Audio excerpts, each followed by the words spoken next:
Noah Carter stands at the defense table, fingers shaking as officers Doyle and Klein chuckle on the witness stand. The judge's gavel smashes down, demanding silence, just as the courtroom doors fly open. A tall man in a flawless suit strides in, flanked by federal agents moving with quiet authority. The officer's smirks evaporate when the stranger calmly places a steady hand on Noah's shoulder and says, "That's enough. He's my son." Before we unravel how this jaw-dropping moment came to be, drop a comment telling me where you're watching from. Smash that like button and subscribe for more stories where real justice hits back. Now let's rewind the clock. 17-year-old Noah Carter was walking home from his advanced placement study group in the wealthy suburb of Oak Ridge, a place where people like him supposedly didn't quite fit. The late afternoon sun stretched long shadows across manicured lawns as Noah hitched his backpack higher, heavy with calculus, physics, and robotics textbooks. He'd stayed late finishing a group project, his brain still turning through equations, when he noticed a patrol car creeping alongside the sidewalk. Officers Doyle and Klein had been cruising the area when they spotted him, a black teenager in a neighborhood that was 98% white. Doyle, broad-shouldered, with 20 years on the force, nudged his eager young partner. "Check this out," Doyle muttered. "No way he lives on this street." Klein, still trying to impress, nodded without question. They tailed Noah for 3 long blocks, the low growl of the engine practically breathing down his neck. Noah's pulse climbed steadily. He remembered the talk his parents gave him at 12. Stay calm, stay respectful, stay alive. Keep your hands visible. Speak clearly. Move slowly. Don't argue, no matter how wrong they are. Suddenly, the cruiser's lights flashed, and the siren chirped twice. "Hey you! Stop right there!" Doyle barked through the open window. Noah halted immediately, turning slowly with both hands visible at his sides, shoulders squared, even though his heart pounded. "Good evening, officers. Is there a problem?" Noah asked, forcing his voice to stay even despite the adrenaline flooding his veins. Klein stepped out first, palm resting lightly on his holstered gun. "You match someone we're looking for," he said. "What are you doing in this neighborhood?" Noah swallowed, measuring every word before he spoke. "I'm walking home, sir. I live on Aspen Court with my parents. We moved in about 4 months ago. I just finished a study group at the library." Doyle joined his partner, circling Noah like a shark testing the water. "Sure you do. Got ID?" he sneered. Noah nodded carefully. "Yes, sir. In my wallet. I'm reaching for it now." The officer shared a mocking glance at his cautious tone. "Well, aren't you trained?" Doyle smirked. Noah slowly pulled out his school ID, which showed his name and photo, but no address. Klein flicked the card with disdain. "This doesn't prove you live here," he said. "I can call my father so he can confirm our address," Noah offered quietly. That suggestion entertained them more than anything. "Oh, Daddy's gonna save you?" Doyle snorted. "What's he do, mow lawns for the rich folks?" Klein chuckled along. Heat rose in Noah's chest, but he clung to his father's words. "Your dignity is more important than their ignorance." "My father works for the federal government," he replied. Simply. The officers laughed harder. "Sure he does," Klein jeered. "What is he, a janitor at City Hall?" Noah began reaching for his phone. "I can call him right now so you can talk to—" He didn't finish. Doyle suddenly lunged, snatching Noah's wrist and wrenching his arm behind his back.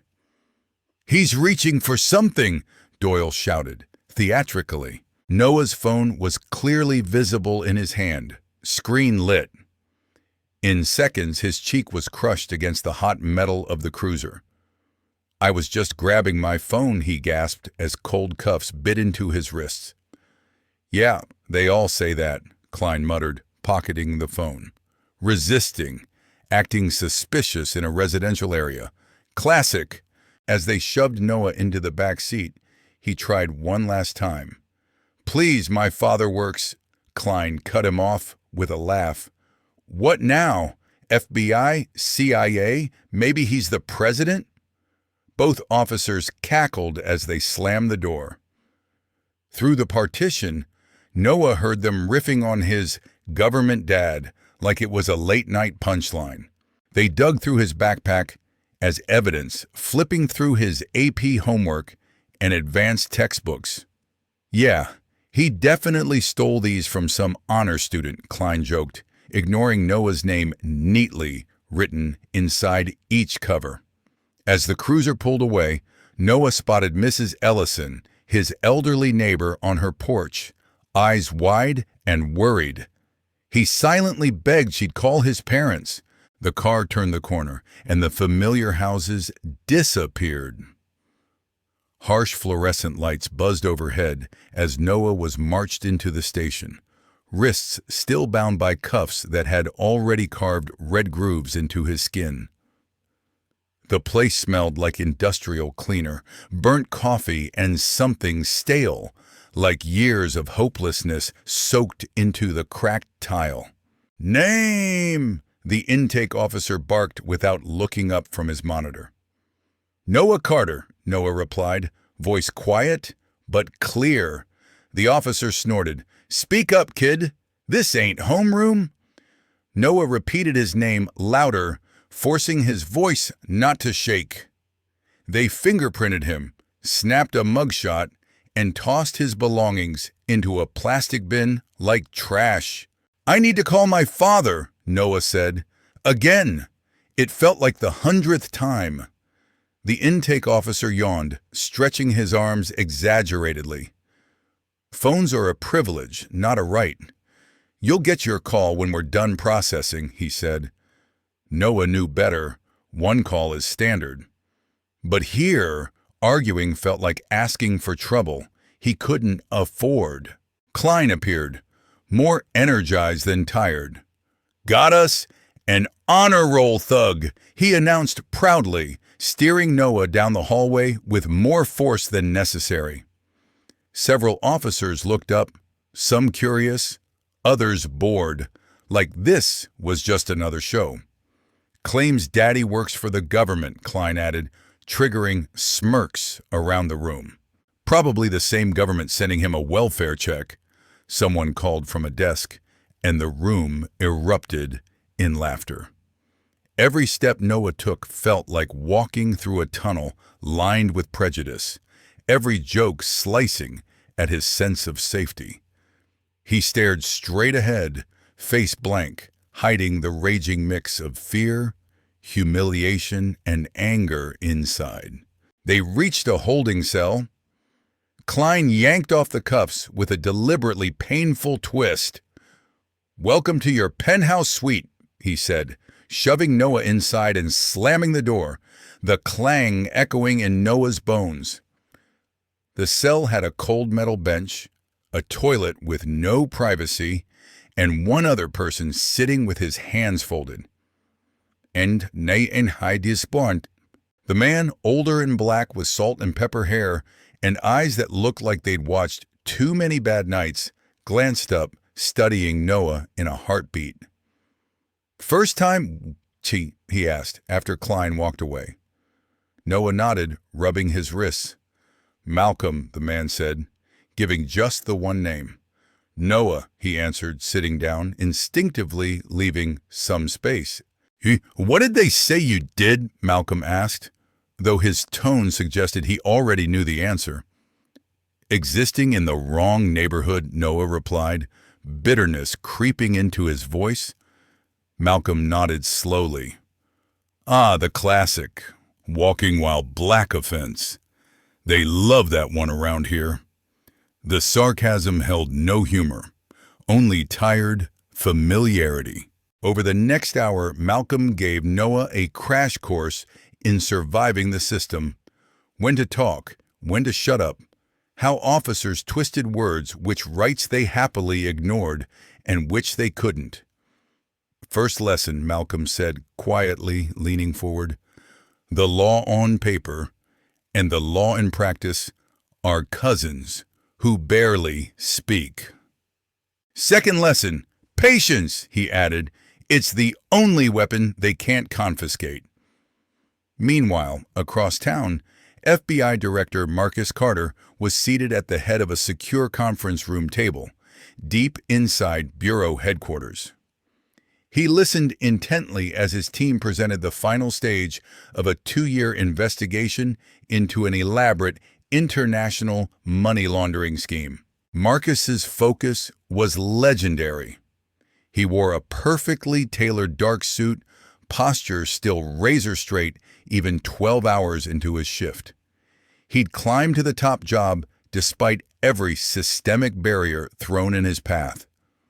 The simultaneous raids have to be timed to the second, he said, when a knock at the door cut through the briefing. His new assistant, Special Agent Sophia Diaz, stepped in with an apologetic expression that instantly put him on alert. In their world, unscheduled interruptions rarely meant anything small. "Excuse me, Director Carter," she said, voice professional but urgent. "There's an issue involving your son that needs immediate attention."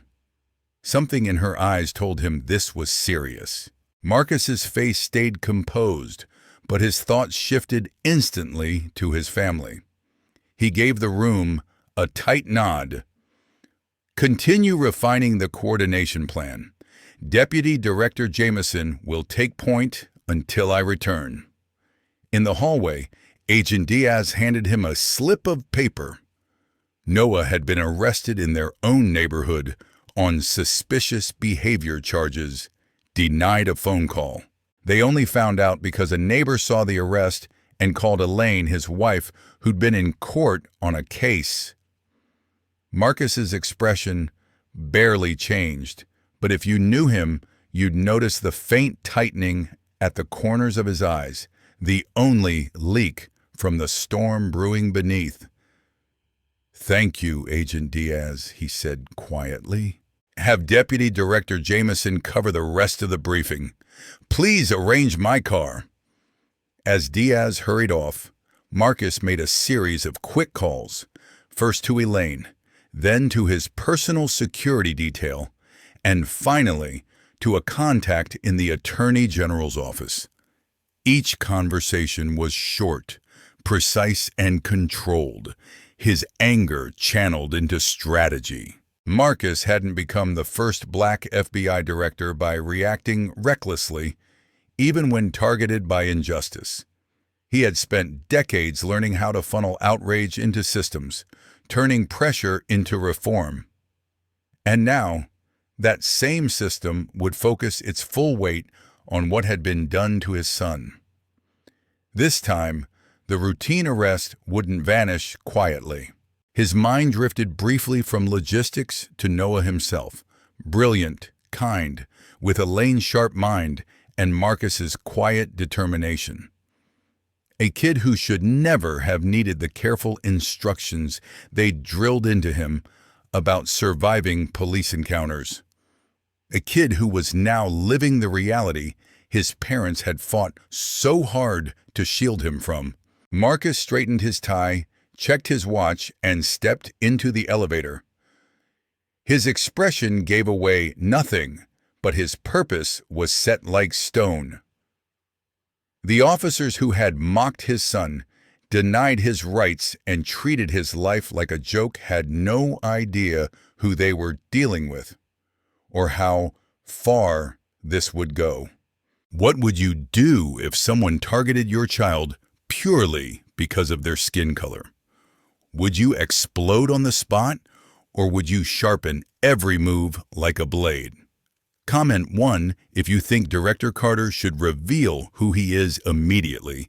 2 if you believe calculated patience brings deeper justice. Don't forget to like and subscribe. Now picture this. Walking into a building designed to intimidate you, knowing your child is locked inside for no reason. How do you keep your composure? Marcus arrived at the police station in an unmarked government sedan, instructing his driver to wait.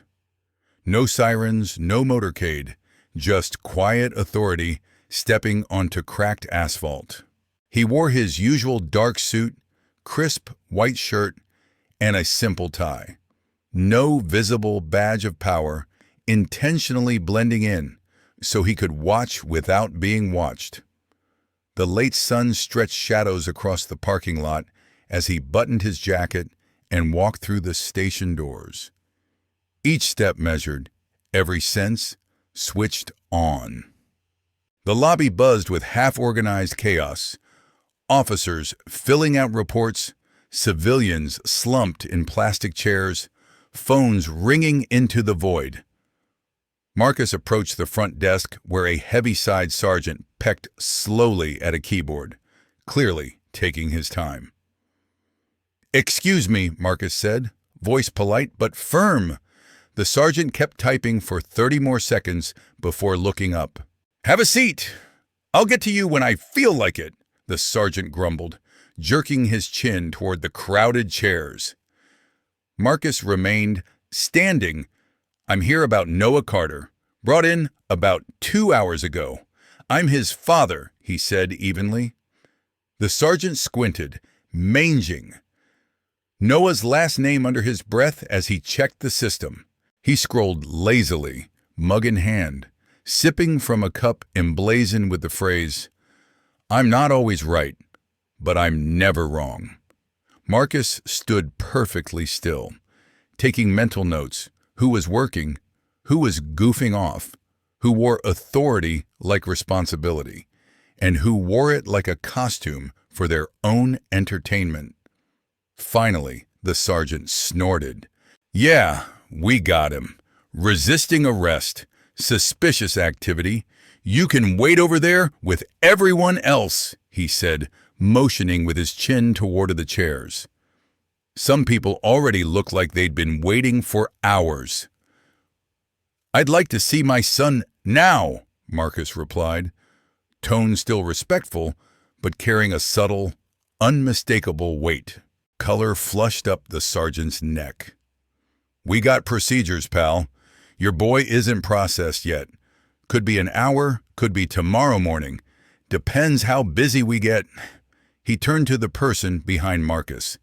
"Next." Marcus didn't move. "My son is 17, he said quietly. "He's entitled to have a parent present during questioning. Has he had his phone call?" The sergeant pushed himself up, using his size as a threat. "You're clogging my line. Sit down or get out. Your choice." Nearby officers started watching, some curious, others sensing a storm. Marcus calmly took out his wallet. The sergeant's hand drifted toward his holster, but Marcus only pulled out a business card and set it on the counter. "You'll want to let Chief Daniels know I'm here," Marcus said. The sergeant glanced, dismissively at first, then froze. His eyes darted from the card back to Marcus. "Wait here," he muttered, bravado dissolving. He grabbed a phone and turned away, voice suddenly low and serious as he spoke to someone behind a closed door. Within minutes, the energy in the room shifted. Officers who'd been joking around suddenly found paperwork to shuffle. The front desk sergeant disappeared. A younger officer took his place, stealing quick looks at Marcus like he was a legend stepping out of a training manual. Whispers floated through the station like static. Finally, a woman in her 50s stepped out, wearing a captain's bars and an expression caught between alarm and respect. "Director Carter," she said loudly enough for everyone nearby to hear. I had no idea you were here. Head snapped up across the room. Please come with me, Captain Linda Perez added, gesturing toward a private hallway. As they walked, Perez spoke in a low, urgent tone. Sir, I worked with your task force on the Branson trafficking case a few years back. If I'd known your son was brought in, I would have, Marcus cut in smoothly. Let's speak privately, Captain. She nodded quickly and ushered him into her office, closing the door. Where is my son? Marcus asked, declining her offer to sit. Holding cell 3. I'll have him moved to an interview room immediately, she answered, already reaching for the phone. Not yet, Marcus said, stopping her. First, I'd like to talk to the officers who arrested him. Perez hesitated, clearly nervous. Officers Doyle and Klein are about to go off shift. I can call them tomorrow. Now, Captain, Marcus replied quietly. The single word carried so much authority that Perez's hesitation vanished. She picked up her phone. Send officers Doyle and Klein to my office. Immediately, she instructed. While they waited, Marcus requested the arrest report and any available body cam footage. Perez fumbled through the system, trying to move faster than usual. 10 tense minutes later, a knock sounded. Doyle and Klein strutted in with the easy swagger of men who rarely get questioned. They eyed Marcus curiously, not yet understanding. You needed us, Cap? Doyle asked, sounding annoyed. Yes, Perez replied, jaw tight. This gentleman has concerns about an arrest today in Oak Ridge, a 17-year-old named Noah Carter. The officers exchanged a quick glance. Klein spoke first. The suspect was acting suspicious in a residential area with recent break-ins, he said. When we questioned him, he got confrontational and went for something that could have been a weapon. Doyle nodded. We followed protocol, he added. Marcus, standing near the window, finally turned fully toward them. Did this suspect tell you he lived in that neighborhood? Marcus asked. Doyle scoffed lightly. They all say that, sir. We had reasonable suspicion based on... Based on what, exactly? Marcus cut in, voice still soft, but edged with steel. Did the call you responded to describe a black male? The temperature in the room seemed to drop. Klein shifted, clearing his throat. We were responding to suspicious behavior, not a specific... Marcus raised a hand. And when my son told you his father works for the federal government, how did you respond? Silence. Perez had already guessed. Now the realization hit Doyle and Klein like a truck. Doyle's face lost all color. Your son? Doyle stammered. Perez cleared her throat. Gentlemen, she said, this is Director Marcus Carter of the Federal Bureau of Investigation. The words hung in the air like thunder. Klein actually took a small step back. Doyle's jaw opened, then shut, searching for something to say. The power in the room had flipped completely. Now, Marcus said, in a tone that sounded almost conversational, let's talk about what really happened today. The tension could have snapped steel. I'd like to see the body cam footage, Marcus continued, turning to Perez. She nodded quickly.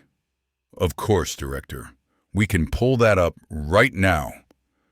Her hands flew nervously over the keyboard. Sir, Klein interjected, there might have been some technical issues with the cameras during parts of the interaction? Marcus lifted an eyebrow. Is that so? Both cameras malfunctioned at the same time? Doyle stepped in, grasping for control.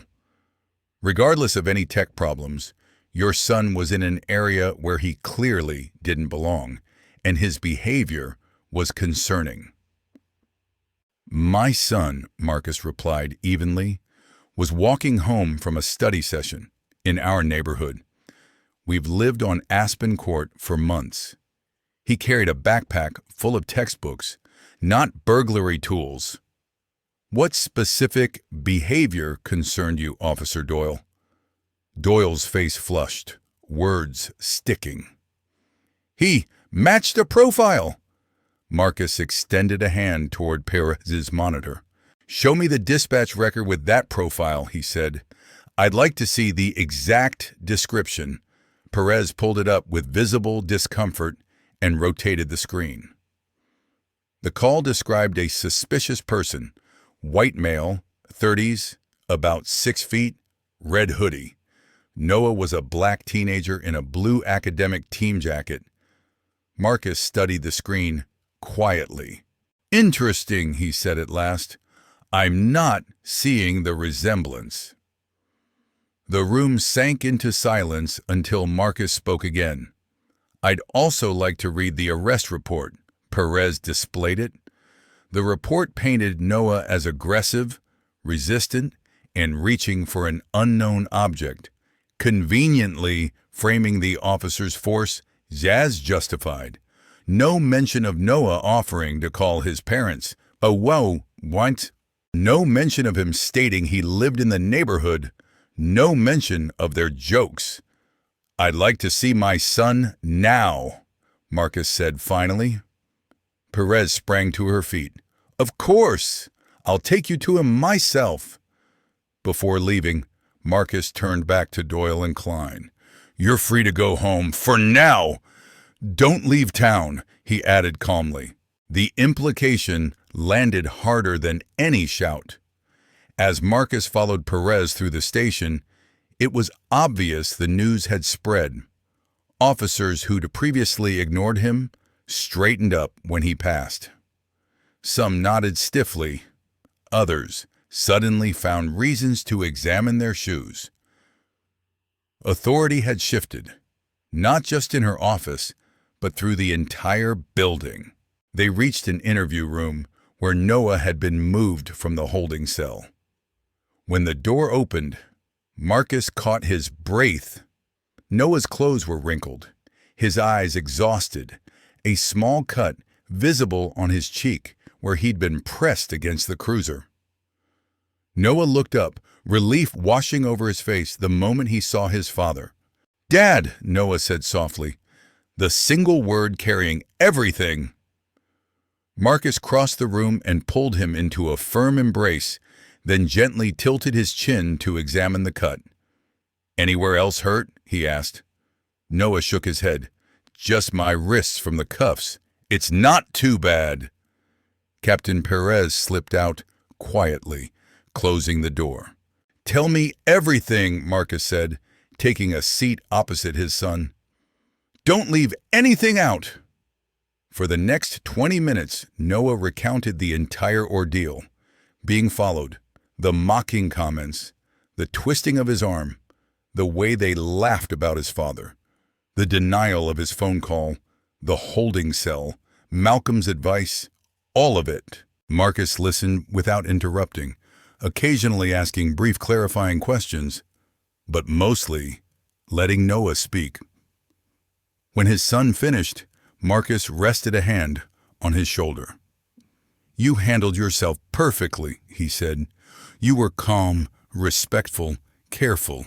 You did exactly what we talked about. What happened wasn't your fault. Noah nodded, but his shoulders stayed tense. So what happens now? He asked. Marcus considered. One option is the easy route. I use my position quietly. Your charges disappear. The officers get some internal discipline, and we move on. He paused, watching Noah's expression. The other route is harder and louder. Noah frowned, listening closely. The hard path, Marcus continued, means exposing everything. The profiling, the lies in their report, the denial of your rights. It'll drag more people in, and it won't be simple. But it could stop this from happening so easily to the next kid. He leaned in. This is your life. I want your voice in this decision. Noah thought for a long moment. What about Malcolm, the man in the cell? He asked. He's been there since yesterday for loitering. Nobody's coming for him. If we go quiet, what happens to people like him? Marcus nodded, understanding. If we choose the harder path, we won't just be fighting for you. We'll fight for him, too. Noah met his father's eyes, a new determination steadying his voice. Then we take the hard path, he said. We don't let them bury this. Pride flickered across Marcus's face, momentarily outshining his fury at what had happened. Then that's exactly what we'll do, he replied. The station that thought it could bury this story was officially on notice. Meanwhile, word that the FBI director's son had been arrested there raced through local power circles. Doyle wasted no time calling his uncle, Judge Richard Doyle, who had deep ties to Police Commissioner Harold Connors. The judge was on the golf course with Connors when the call came in, and both men immediately recognized how dangerous this could become.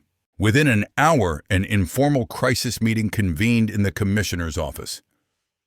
Judge Doyle, Commissioner Connors, and the department's legal counsel squeezed into the room, voices low but tense.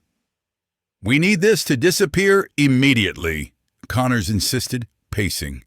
Drop the charges, suspend the officers, whatever it takes. We cannot have the FBI director turning this into a spectacle. Judge Doyle nodded briskly. Throw in a financial settlement and a non-disclosure agreement.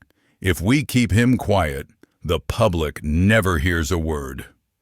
The city attorney frowned. Director Carter is known for being principled. He might not take a payoff, she warned. Connors stopped pacing to face them. Everyone has a weak spot, he said. If money doesn't work, pressure might. We remind him his position has to stay above politics. If he goes public, we frame it like a conflict of interest. Make it look personal, not professional. What they didn't know was that Marcus had already anticipated every move in their playbook and was setting a trap for all of it. Have you ever watched powerful people scramble after realizing they picked the wrong target? Would you accept hush money and walk away, or would you risk your comfort to drag the truth into the light? Comment 1 if you'd take the settlement and move on. 2 if you'd fight for justice. No matter the cost. The Carter home sat on a tree-lined street in Oak Ridge, blending perfectly with the polished neighborhood. White columns, tidy garden, 2-car garage. From the curb, it looked like any other successful family's house. Inside, it felt more like a war room. The kitchen island had transformed into an operation hub of legal folders, reports, and open laptops. Elaine Carter, a sharp and relentless civil rights attorney, had cleared her calendar to focus solely on Noah and the brewing case. She scrolled through documents while highlighting lines in neon colors. At the breakfast table, Noah sat with textbooks open, headphones around his neck, pretending to study while his mind replayed the holding cell like a looped video. The front door opened and shut. Marcus stepped into the kitchen, still in his work suit, carrying a thick manila folder. Elaine looked up immediately. "How did your meeting with Deputy Director Jameson go?" she asked. Marcus set the folder down and loosened his tie. "He's completely on board. The Bureau will support whatever course we choose," he answered. He glanced toward Noah. "How are you holding up?" Noah shrugged. "Better, I guess. Still not sleeping much." The nightmares had started the first night home. Noah waking with his heart racing, Convinced he was back in the cell, officers laughing on the other side of the bars. Elaine and Marcus exchanged a quiet, worried look. Marcus opened the folder and spread out several printed pages. "I had our analysts dig into Officers Doyle and Klein," he said. "This isn't their first time walking this line." He slid the documents toward Elaine. 12 complaints of excessive force in 3 years. 9 of them involved people of color. All dismissed in internal reviews. Elaine scanned the pages quickly, her lawyer's instincts kicking in. "All dismissed by the same review board officer, Captain James Wilson," she noted. Marcus nodded. "Who happens to be Commissioner Connors's brother-in-law." He pulled out another sheet. "And that's not all. Our data analysts flagged a pattern of stops and arrests across this precinct that's hard to ignore. The numbers were brutal. Black residents and visitors in mostly white neighborhoods were 6 times more likely to be stopped, 8 times more likely to be searched, and 10 times more likely to be arrested than white people in the same areas, even when adjusted for actual crime rates." Elaine's jaw tightened. "This isn't accidental," she said quietly. "It's engineered." Marcus held up another set of documents. "There's more, a so-called Neighborhood Shield Initiative. It never appears in official policy, but it shows up in emails between certain officers, including Doyle and Klein." He pushed forward printed messages where officers talked about protecting property values and keeping out elements that change the neighborhood's character. Thinly veiled code words. "The whole thing is built to scare people of color away from moving into or even visiting these communities," Marcus said.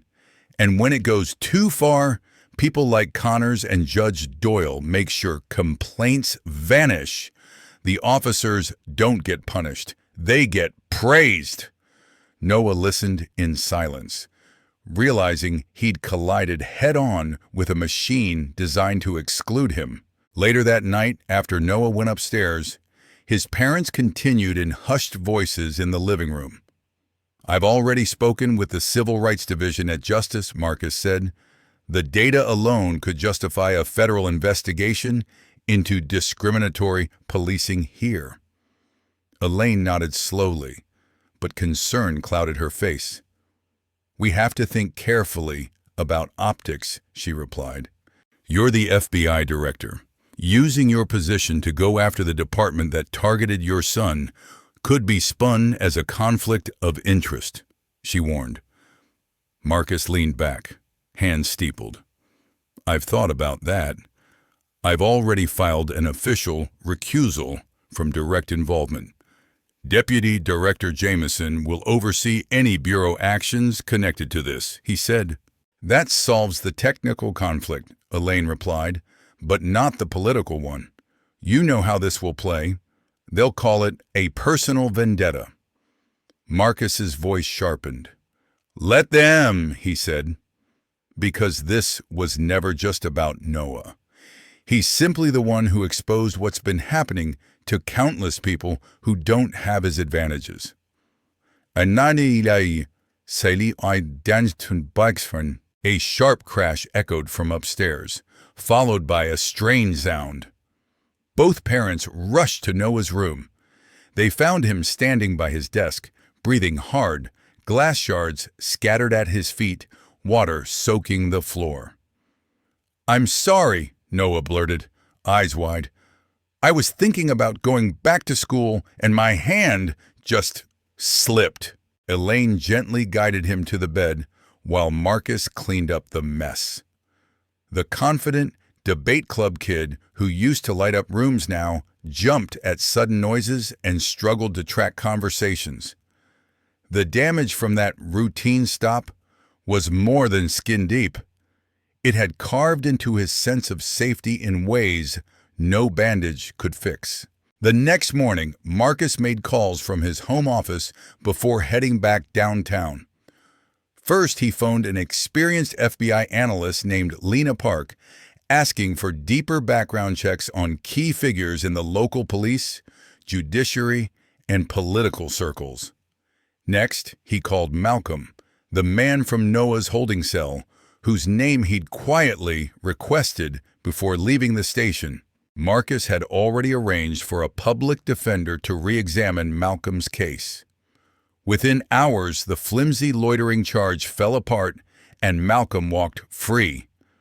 Marcus's third call went to his security detail, instructing them to increase protection for Elaine and Noah. If the Carters moved forward, pushback from the local power structure wasn't a question. It was a countdown. By mid-afternoon, Lena sent preliminary findings that connected more dots. Judge Doyle, Commissioner Connors, and 5 wealthy community donors who funded the police foundation. All belonged to an exclusive country club which, despite anti-discrimination laws, had never admitted a black member. These same people had opposed integrated housing for years, hiding behind zoning rules and property covenants. Performance reviews for Doyle praised his work maintaining community standards in high-value residential zones, phrasing that echoed the Neighborhood Shield emails. The picture was clear: a coordinated system of exclusion, disguised as safety, enforced through selective policing and rubber-stamped by friendly judges and administrators.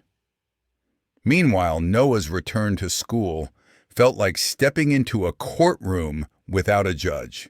Some teachers and classmates were supportive. Others whispered in corners, glancing at him like he was either dangerous or a rumor come to life. By lunch, stories had morphed wildly. Some claimed Noah swung at cops.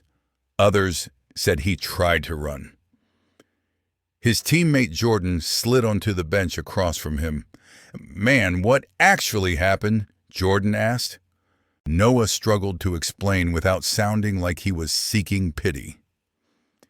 "They stopped me for walking home," he said. "Things escalated. They arrested me for nothing." Jordan nodded, but Noah could feel the unspoken question in his friend's eyes. Would this change how people saw him forever? By day's end, he was emotionally drained, more tired than any exam had ever made him. That evening, tension surfaced at home when Elaine brought up filing a public lawsuit. A civil suit forces everything into the official record, she argued. It creates a narrative they can't quietly shred. Marcus didn't disagree, but his approach was different. "A lawsuit is reactive," he said. "I'm aiming for something broader, a full federal pattern or practice investigation." "That kind of investigation doesn't just address what happened to you," Marcus explained later to Noah. "It looks at the entire system: traffic stops, charges, complaints, discipline. It can force structural changes, not just a settlement check and a half-hearted apology." Elaine folded her arms. "And while that grinds through bureaucracy, Noah deals with the fallout now," she countered. Their professional instincts pulled them in different directions. Elaine had spent her career battling injustice case by case in courtrooms, favoring swift, visible confrontations. Marcus had mastered long-game pressure, slowly turning institutions from the inside. Listening from the stairway, Noah felt caught between both strategies, just as he felt wedged between who he'd been before the arrest and who he was now. The experience had stripped away his last layer of naive belief that good behavior alone would protect him. The warnings his parents had shared about profiling, about bias, about being seen as a threat in his own skin, were no longer distant stories. They were memories burned into his mind, replaying every time he saw a flashing light. The path ahead looked messy and uncertain. But one thing was clear: the Carters weren't going to sit quietly and hope the system fixed itself. The same power structure that had operated comfortably in the shadows behind coded language, buried complaints, and quiet settlements was about to face the kind of spotlight you can't buy your way out of. Have you ever watched someone powerful try to purchase silence instead of owning their wrongdoing? Would you sign on the dotted line for a comfortable payout? Or would you risk your peace to drag the truth into the light? Comment 1 if you'd take the money, 2 if you'd fight even when the odds are ugly. Because this story isn't just about one kid and 2 officers. It's about a network of people who thought their status, connections, and bank accounts made them untouchable. It's about every routine stop that was anything but routine. And it's about what happens when the wrong family decides they're done playing along quietly. As the data piled up and alliances formed, the question wasn't whether a reckoning would come. It was how big the fallout would be and who would stand when the dust settled. One thing was certain: Oak Ridge would never be able to claim innocence or ignorance again. The stage was set. The first move had already been made. And the people who once laughed about a government dad were about to learn exactly what that meant when accountability stopped being optional. The Carters weren't just protecting their own son anymore. They were stepping into a fight for every family who'd ever been told to let it go for the sake of peace. The system had drawn first blood, assuming no one would push back. Now, for the first time, the full machinery of federal scrutiny, legal action, and public exposure was gearing up against it. This wasn't just personal revenge. It was the start of a battle for an entire community's right to exist without fear in their own neighborhood. Like the video and subscribe to see what director Marcus Carter decides when the pressure turns personal. What would you do if someone tried to weaponize your career against your family's fight for justice? 3 days after Noah's arrest, Commissioner Harold Connors requested a private resolution meeting with Marcus. The invitation was polished, careful, and loaded with subtext. An offer to amicably address recent unfortunate events without unnecessary escalation. Marcus recognized it instantly. The standard damage control script meant to bury embarrassment before it becomes a headline, before it becomes a movement, before it becomes federal.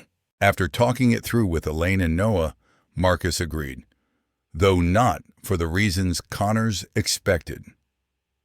The meeting was scheduled for Friday afternoon inside Judge Richard Doyle's private chambers. They called it neutral ground. Marcus called it home turf for the same network that protected officers like Doyle and Klein.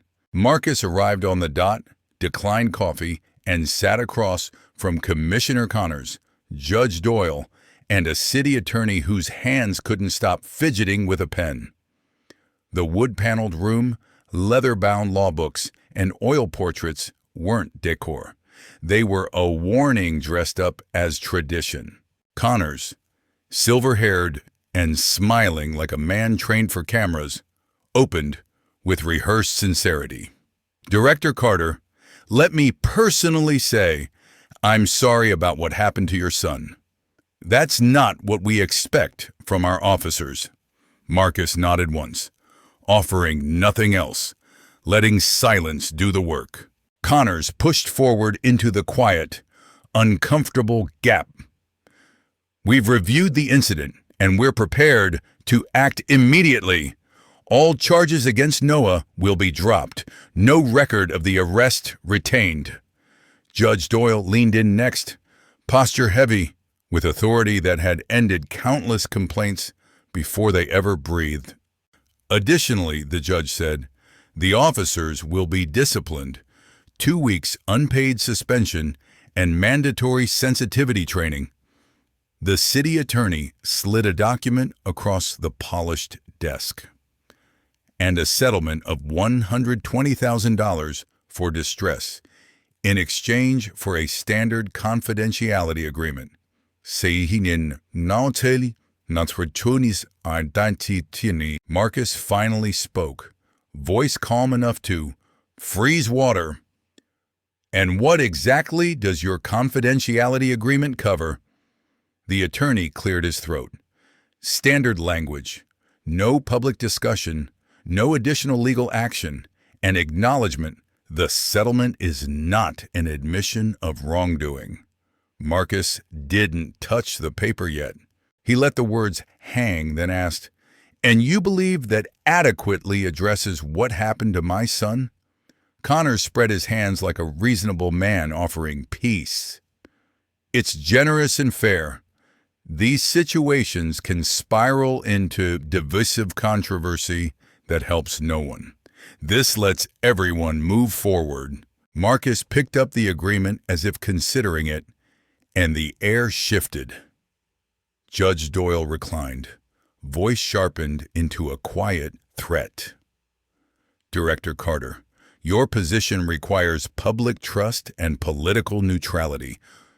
Pursuing a personal grievance through official channels could create an appearance of impropriety. Back off, or we make your job the story." That was the message.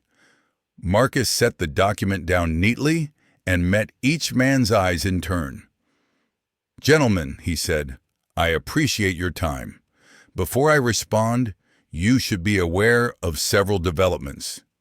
His tone stayed steady, almost polite. "First," Marcus continued, "I filed a formal recusal from any FBI activity connected to this matter the day after my son's arrest. That recusal was submitted to the Attorney General's office and the Bureau's Ethics Division."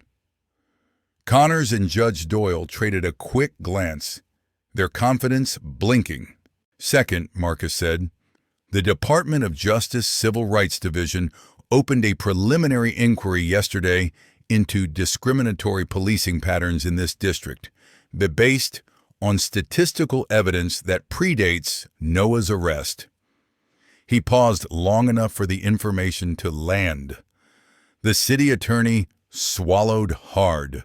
"Third," Marcus added, "all evidence tied to my son's arrest, dispatch logs, dash footage, body cam records, and prior complaint histories has been preserved through federal evidence protocols.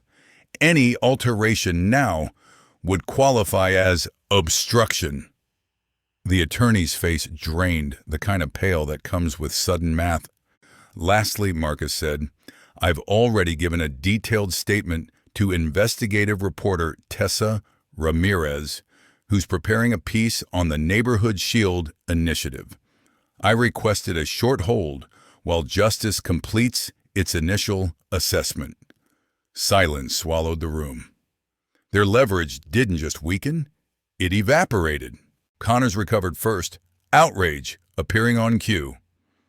"This is highly irregular, Director Carter. Using federal resources for what is essentially a personal matter." Marcus cut in, still calm. "The pattern of civil rights violations in this district is not personal. My son is simply one documented victim among many." The fact that this victim happens to be my son doesn't make the underlying problem less real, Marcus said. "I'll be declining your settlement. Good afternoon." He stood, smooth and controlled, and left them staring at the same paperwork that had once protected them like armor. As Marcus exited the courthouse wing, his phone buzzed. A text from Elaine. "Tessa called. Someone inside the department reached out to her with receipts." The neat little cover-up, the one that had worked 100 times before, had started cracking from the inside. That same afternoon, Officer Klein sat in his car outside the Metro Tribune building, staring at the steering wheel like it might answer him. Years on the force had taught him the unwritten rule: protect the department always. But the last week had loosened something he couldn't tighten back up. Maybe it was Noah's face when they laughed. Maybe it was realizing he'd become the kind of cop he once promised he'd never be. Or maybe it was survival, understanding he and Doyle were being positioned as disposable shields while higher-ups walked clean. Whatever it was, Klein finally opened his door. He met Tessa Ramirez in a quiet corner booth, far from the windows. 2 hours later, even the veteran reporter looked rattled.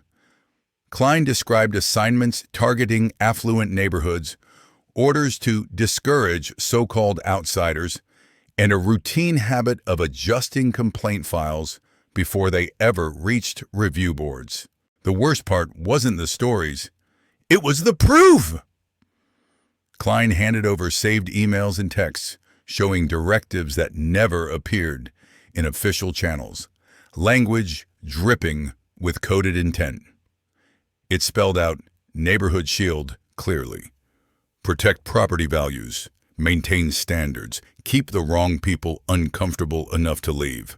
Near the end, Tessa asked, "Why risk this now?"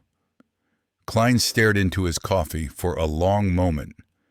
"Because I joined to protect people," he said, voice tight, "not terrorize kids for walking home. And because when this blows up, and it will, I don't want to be on the wrong side of history." The next day, Noah returned to school still carrying invisible bruises.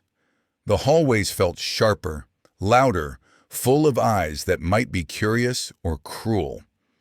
After class, his AP history teacher, Ms. Alvarez, pulled him aside. "What happened to you wasn't right," she said softly. "If you need time, tell me." Her kindness nearly cracked the emotional wall Noah had built to stay upright. He managed a nod and a quiet, "Thank you," then kept moving. At lunch, he sat with his usual friends, but the conversation kept stalling whenever police or authority surfaced. Only his closest friend, Ethan, said it plainly. "That was messed up," Ethan muttered. "My dad says those cops are going to regret it when your family pushes back." Noah poked at his food. "It's not just two cops," he said. "It's a whole pattern." He tried explaining the bigger web his parents uncovered, but the scale felt hard to translate. Some friends nodded, supportive, but overwhelmed. Others looked uncomfortable, like the truth was accusing them personally. By the final bells, Noah was drained from navigating the social minefield. Then he saw a cluster of students watching a phone screen, laughing nervously. He glanced and froze. Body cam footage of his arrest had leaked online. His private humiliation had become public entertainment. That night, while the Carters mapped next steps at the dining table, the local news broke in with a banner headline: FBI Director's Son in Controversial Arrest. Officer leaks evidence of systemic bias. The department's story unraveled faster than their PR team could stitch. Commissioner Connors rushed to an emergency press conference, promising a full internal review and complete transparency.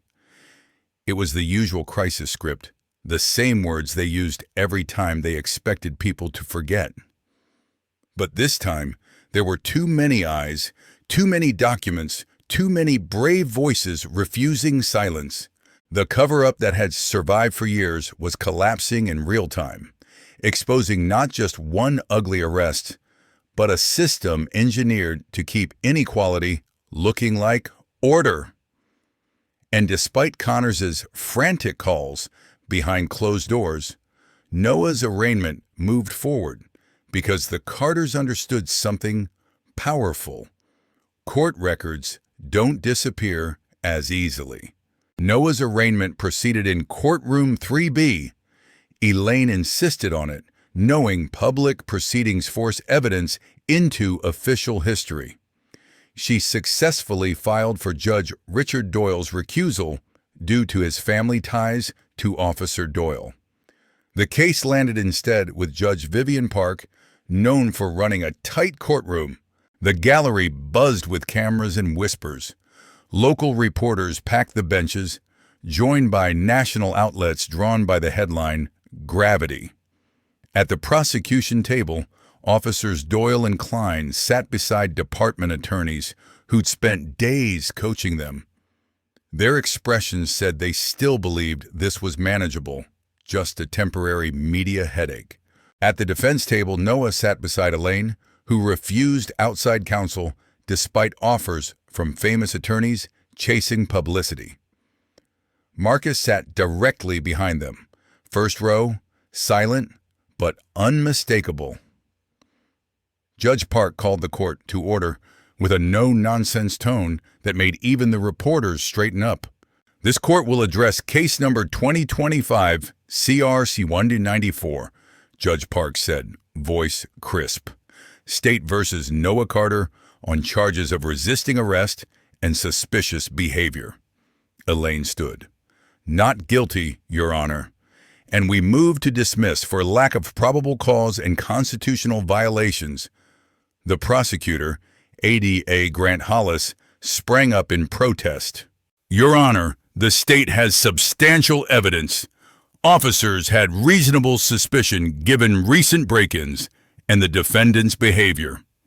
Judge Park held up a hand. I'll hear testimony before ruling on dismissal. She looked to Hollis. Call your first witness. The courtroom settled into the kind of quiet that feels like a held breath. Officer Doyle took the stand first, swearing in with a voice that tried to sound steady.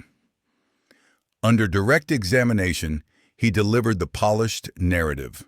Noah was lurking in a wealthy area, hostile to questions, and made a sudden movement that justified force. Every sentence was crafted to sound inevitable. Hollis asked, Did the defendant claim he lived there? Doyle nodded. Yes, but he provided no address proof, and his behavior raised concerns. Then Elaine stood for cross-examination, her calm sharper than anger. Officer Doyle, she began, you testified. You stopped Noah because he matched a suspect description. What was that description exactly? Doyle shifted. Male suspicious, in an area with break-ins. Elaine didn't blink. Interesting, because dispatch records entered as Defense Exhibit A describe a white male, 30s, red hoodie. My client is a black teenager in a blue academic jacket. Explain the mismatch. A ripple moved through the gallery. Doyle's confidence cracked. Suspicious behavior was the main factor, he insisted. Elaine nodded like she'd heard it before.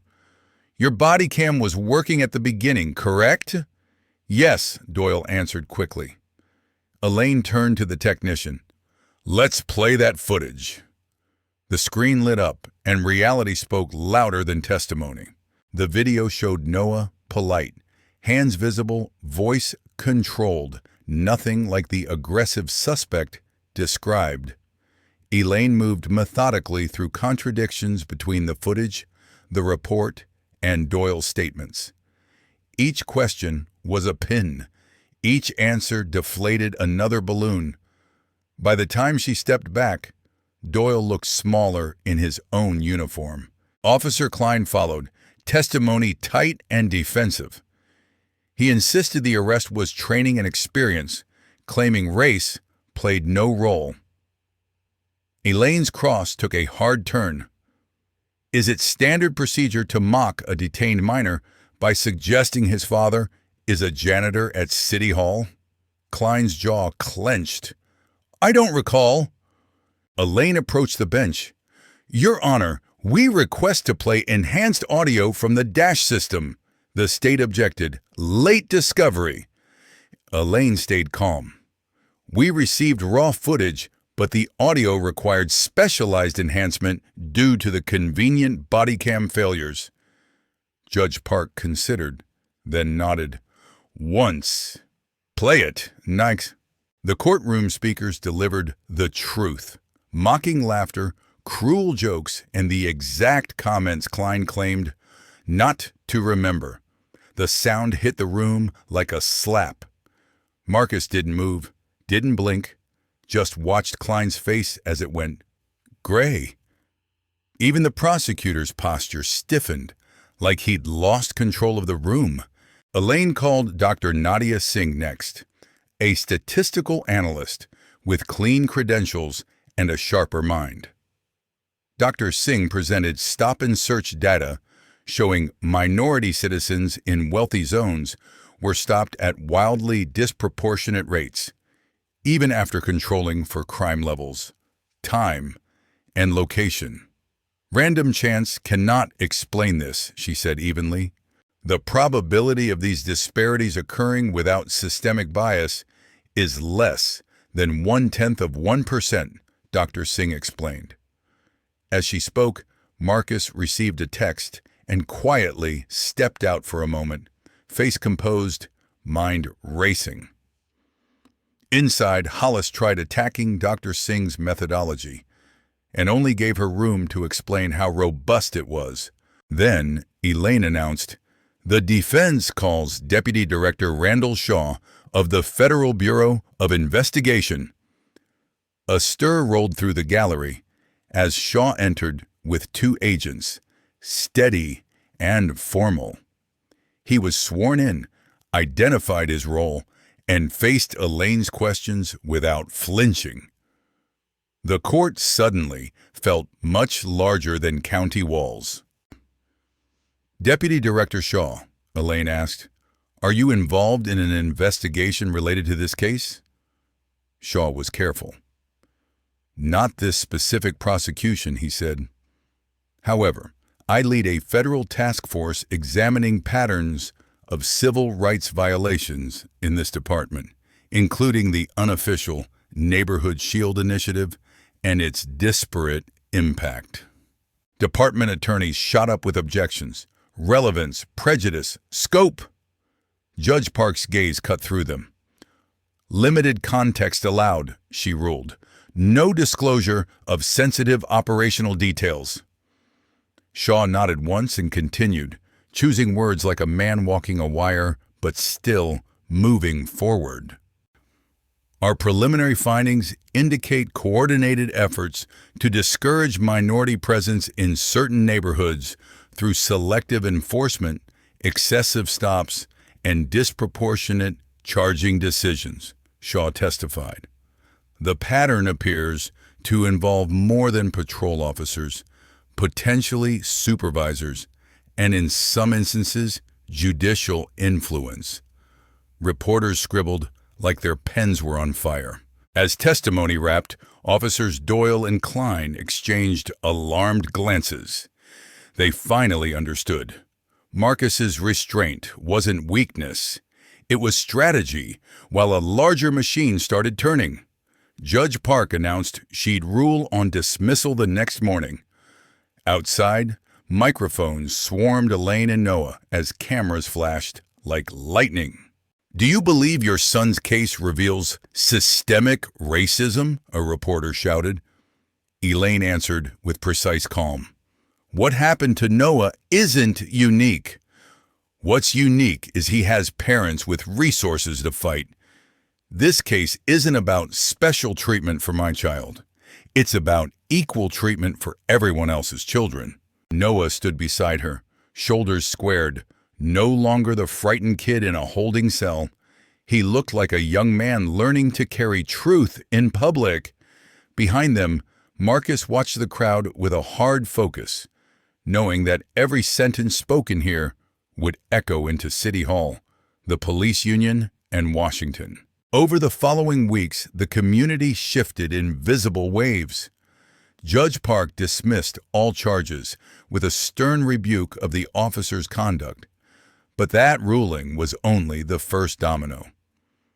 News stations that initially framed Noah's arrest as routine began running deep investigations into policing patterns, donations, and internal review, disappearances.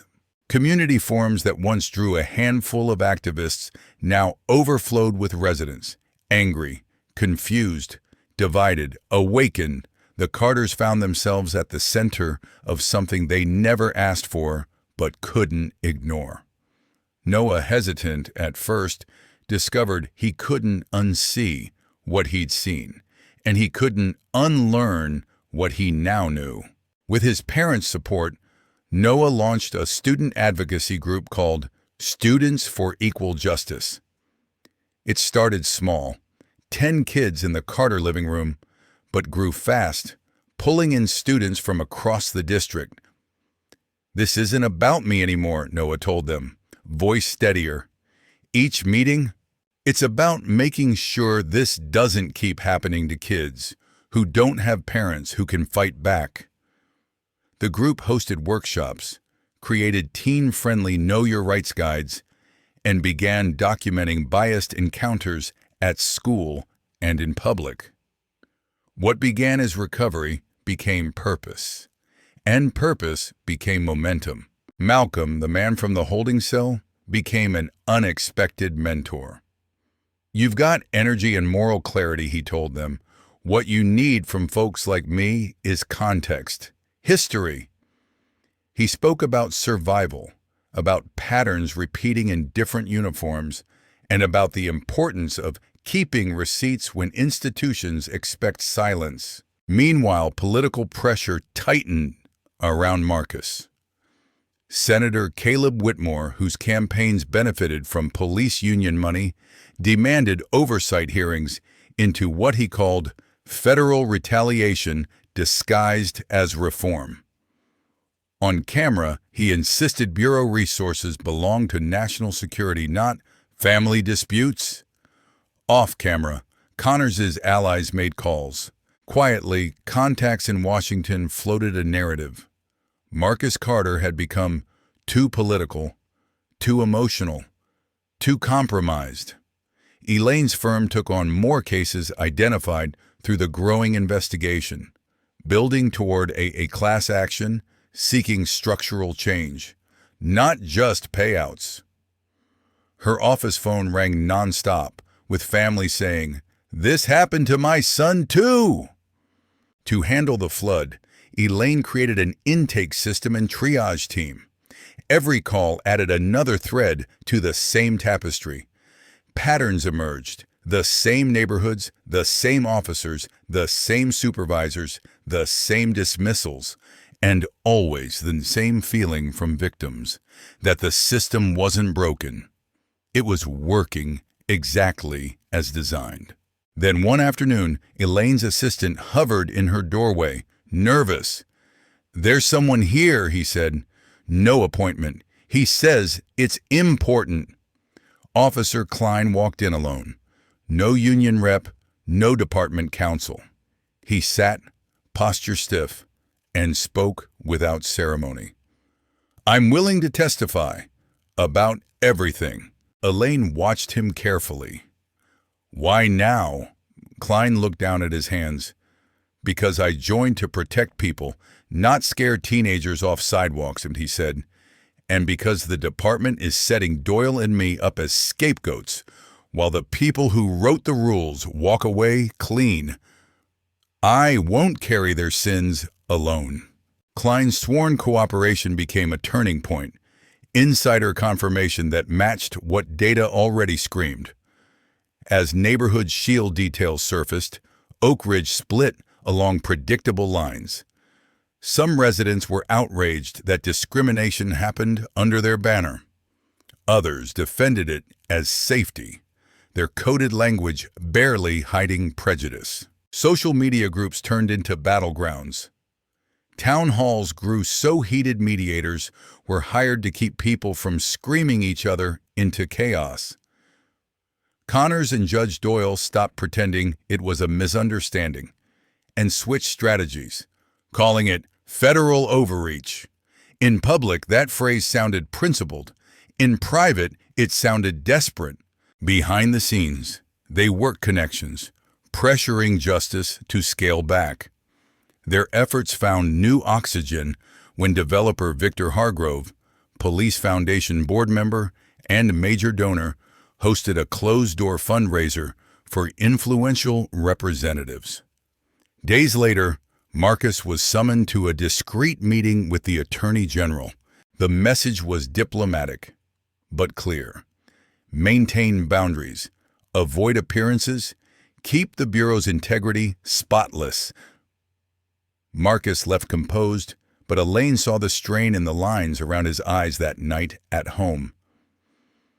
"They're trying to make this about me," Marcus admitted on the back porch, away from Noah's ears. "It's the oldest play. Attack the messenger when you can't refute the message." Elaine squeezed his hand.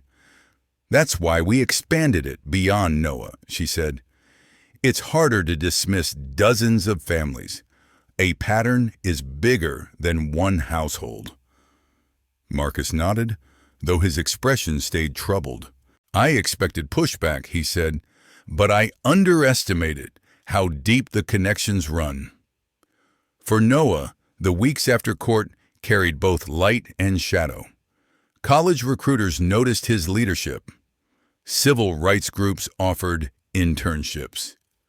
At the same time, anonymous threats hit social media and mailboxes, forcing tighter security.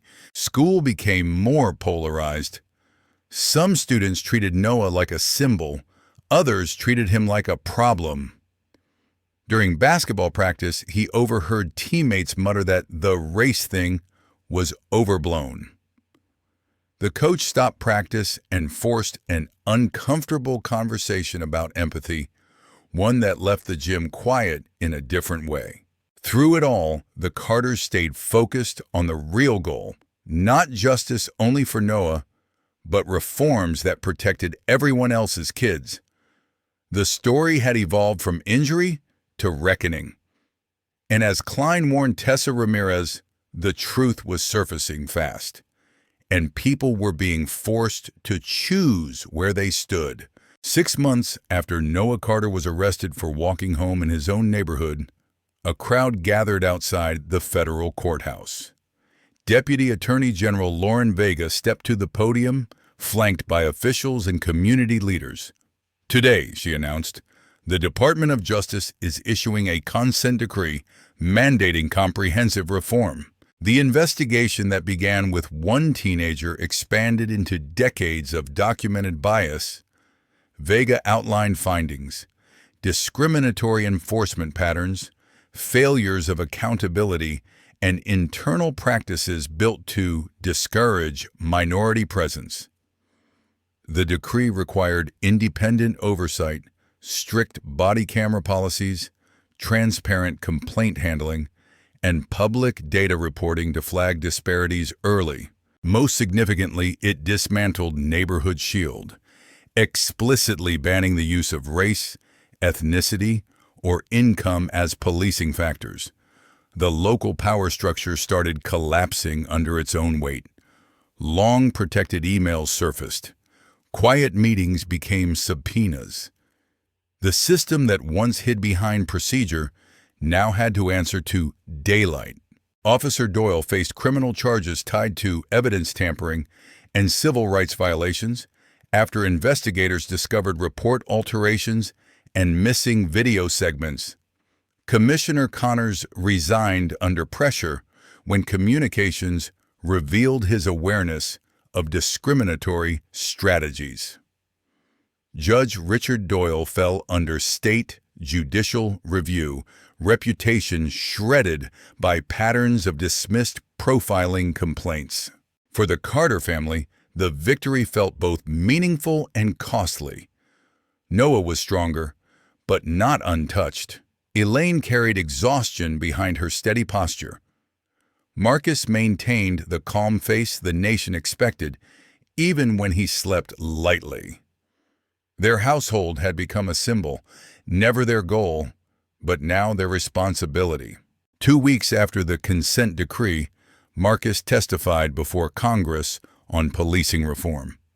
He began plainly, "I'm here as FBI director, as a law enforcement professional, and as a father whose son experienced discriminatory policing firsthand." He met the room's eyes. "These roles do not conflict. They clarify my obligation." Marcus explained how bad apples often thrive in orchards designed to reward rot. "The officers who arrested my son weren't operating in a vacuum," he said. "They responded to incentives, unwritten rules, and protected networks." He urged lawmakers to fund oversight, data transparency, and accountability systems that couldn't be negotiated away. Meanwhile, Noah's group partnered with Malcolm to create a community oversight board with real authority. Unlike earlier symbolic committees, this board had access to footage, complaint files, stop data, and discipline records. "Transparency is the key," Malcolm told the first meeting. "You can't fix what you're not allowed to see." The consent decree guaranteed board access for 5 years, with extension tied to compliance. On a warm Saturday, the community gathered in the park where Noah had been arrested. The event featured speakers, workshops, and dialogue circles meant to rebuild trust. Elaine helped organize it, determined that reform included healing, not just punishment. Noah didn't want the microphone at first. Then he stepped up, hands steady, voice clear. "6 months ago, I was cuffed on this spot for walking while black," he began. "I was scared, angry, and confused." He paused, eyes sweeping the crowd. "Today, I'm hopeful, not because it was unique, but because we refused silence." He spoke about students who'd shared similar stories, kids without connections, kids whose names never made headlines. "This was never just about me," Noah said. "It was about building a community where justice doesn't depend on who your parents are." The crowd listened differently when truth came from someone still young enough to be anyone's child. As the event ended, people approached Noah from every corner. Elderly residents who'd watched uneven policing for decades, activists energized by real policy change, and even officers committed to the department's new direction. That night, the Carter family returned home quieter than usual, carrying the weight of how far they'd come. Later, Noah and Marcus sat in the backyard as dusk softened the neighborhood. After a long silence, Marcus spoke. "I never told you why I joined the Bureau," he said quietly. Noah looked over, surprised. Marcus rarely talked about his origin story, as if naming it might reopen a scar he'd learned to hide. "When I was 12, Marcus said, my father was wrongfully arrested, driving through a wealthy neighborhood. Someone reported a suspicious vehicle. The police pulled him over and decided he didn't belong. The parallels hung in the air." Marcus's voice stayed steady, but the memory carried a tremor. "Unlike you," Marcus continued, "there was no one with influence to fight for him. He spent 9 months in jail before charges were dropped. He lost his job, nearly lost our house." Marcus stared into the darkening sky. "When he came home, something in him was broken. That's when I decided I'd change the system. I thought if I reached a position of influence, I could prevent it from happening to others," Marcus said. Noah absorbed the revelation, seeing his father's career in a new, heavier light. The work wasn't ambition. It was a long, inherited promise. A quiet war fought through offices, policies, and patience. Noah finally whispered, "So when I started Students for Equal Justice," Marcus nodded. "You continued something that started before you were born," he said. "Same battle, different weapon." Noah swallowed. Do you think Grandpa would be proud? Marcus smiled softly, resting a hand on his son's shoulder. He'd be proud of who you became, Marcus said. Someone who faced injustice and chose to transform it into change instead of letting it shrink you. The night settled over Oak Ridge, a neighborhood still learning hard truths, still healing through uncomfortable conversations, policy shifts, and accountability that couldn't be bought. The path forward wouldn't be simple. Real reform rarely is. But by dragging darkness into light, the community gained something it had never had before. A chance to rebuild on honesty. Father and son sat together, two generations linked by pain, and by the decision not to let that pain have the final word. What would you do if you witnessed injustice in your own town? Would you speak up even if it made you unpopular, even if it cost you comfort?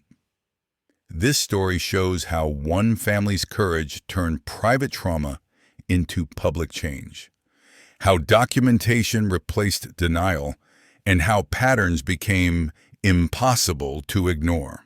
Noah's journey from victim to advocate proved that leadership isn't always loud, it's steady. Klein's decision to cooperate showed that conscience can survive inside broken systems. Elaine's legal precision proved that outrage becomes powerful when it's structured. And Marcus's restraint proved patience can be a weapon when paired with strategy. If this story hit you, don't let it end here. Talk to your friends, ask hard questions, pay attention to who benefits from silence. And remember, injustice depends on isolation. Accountability depends on community. The moment people connect their stories, the cover-ups start to collapse because truth travels faster than intimidation. Later, as news segments replayed and debates raged online, the most important change wasn't just policy, it was awareness. People who once dismissed profiling as rare now saw the receipts. Students who once felt powerless now had language, resources, and a support network. And the department learned that secrecy isn't protection when daylight shows up. Marcus faced continued political heat, but the narrative shifted. It wasn't the FBI director's family dispute anymore. It was a documented pattern with victims, data, and insider confirmation. The attempt to discredit him fizzled as more families came forward, each story adding weight until denial looked less like skepticism and more like complicity. Noah still had hard nights. Healing doesn't follow court calendars. But he learned something crucial. Fear shrinks when it's named, shared, and met with support. He learned that being seen, really seen, can be terrifying, yet liberating. And he learned that courage isn't the absence of fear, it's moving anyway.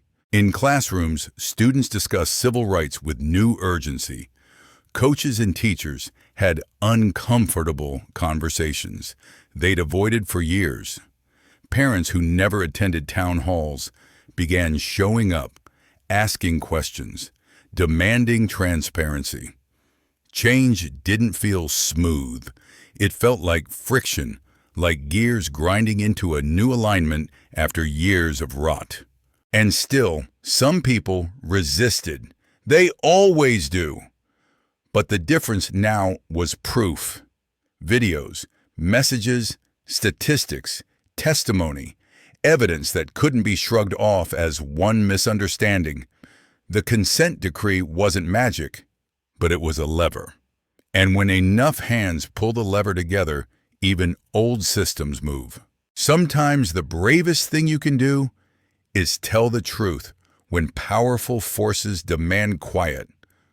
Whether you're a teenager, a parent, or someone inside the machine like Klein, truth carries risk, but silence carries cost.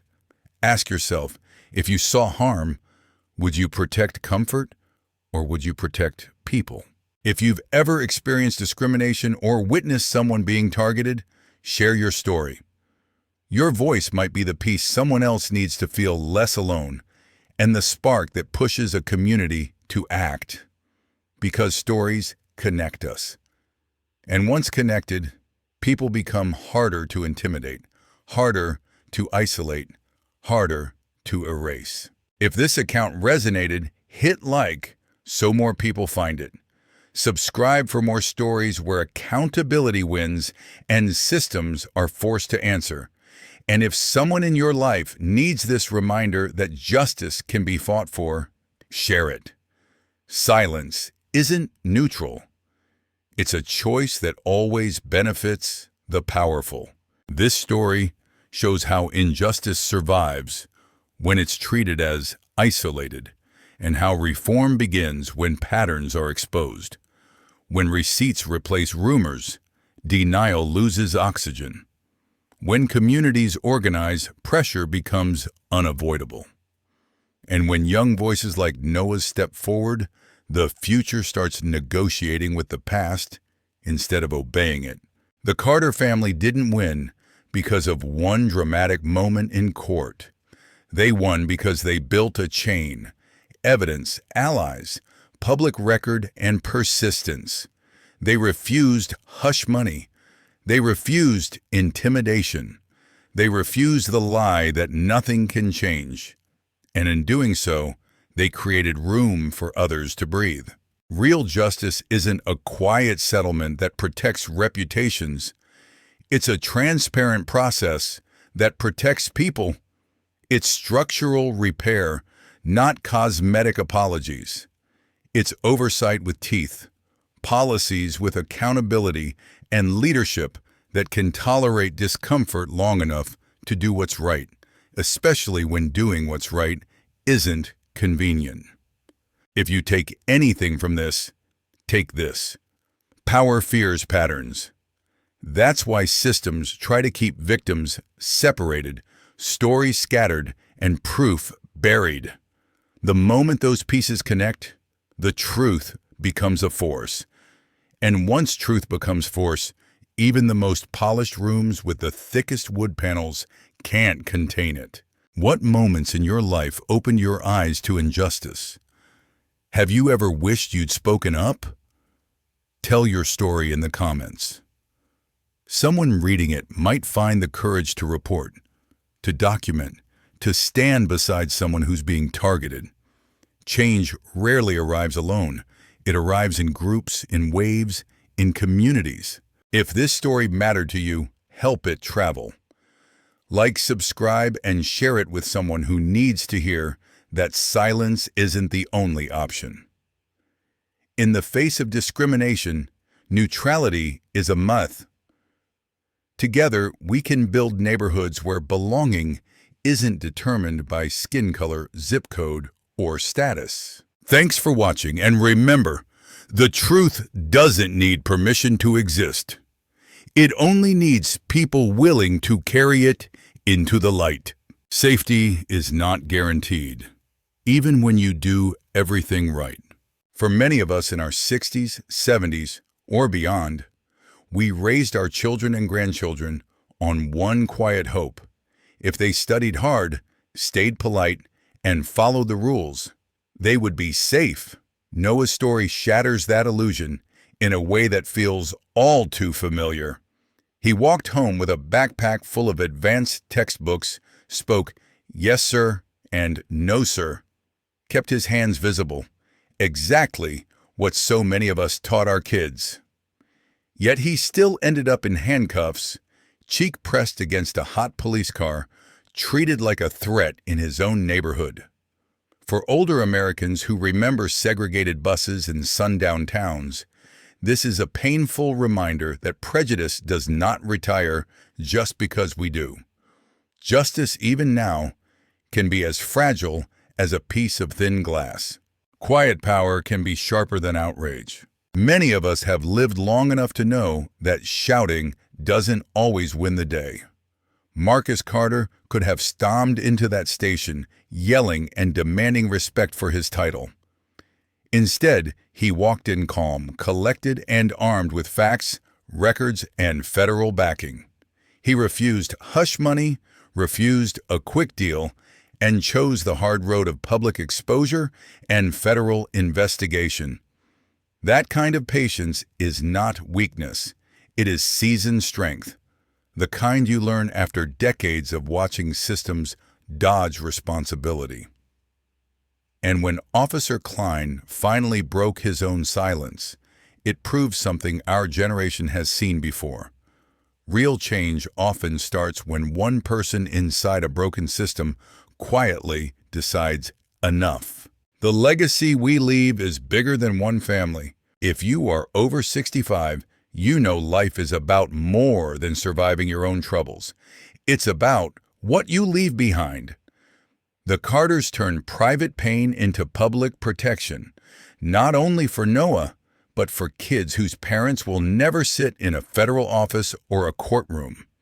Consent decrees, community oversight boards, and student groups might sound technical, but they mean something deeply human. The next generation gets a fairer chance.